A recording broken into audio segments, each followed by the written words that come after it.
Balikan natin ang sunog sa Barangay Rosario sa Pasig. Nakabantay pa rin doon si Bam Alegre. Bam, kumusta riyan? Susan, good morning. Naapulanan ng mga bumbero yung sunog na sumiklab dito sa Barangay Rosario sa Pasig sa may floodgate. Nagangalit ang paglagablab ng apoy sa gilid ng Ilog Pasig sa West Bank Floodway pasado alas 4 ng madaling araw. Itinaas ng Bureau of Fire Protection ng ikatlong alarma para tugunan ng hindi bababa sa 12 fire truck ang sunog. Tinatayang 50 bahay ang natupok, pawang gawa sa light materials kaya ganoon na lang kabilis ang pagkalat ng apoy. Sa bilis ng mga pangyayari, walang naisalbang gamit si Ellen Raso. Pag dilat ko ng mata ko, yung apoy po nasa bintana na.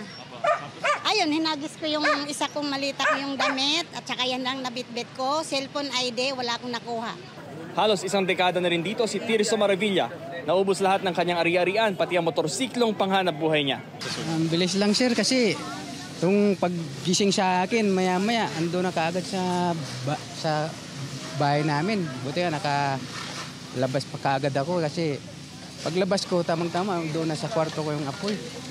Naging hamon daw kanina sa mga bumbero ang malakas na ihip ng hangin. Ang naging hamon po natin sir is yung direction po ng hangin. So ang atake po kasi natin, yung ating mga fire truck po is sa gilid ng kalsada, which is yung mga residential din po ay doon po nakatayo.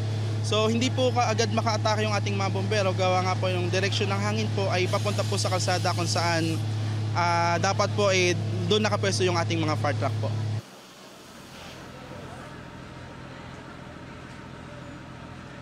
Susan, magsasagawa ng investigasyon ng BFP sa sanhi ng apoy maging sa lahok ng pinsala pati sa estimate na cost nito. Ito ang unang balita mula rito sa Pasig. Bam Alegre para sa GMA Integrated News.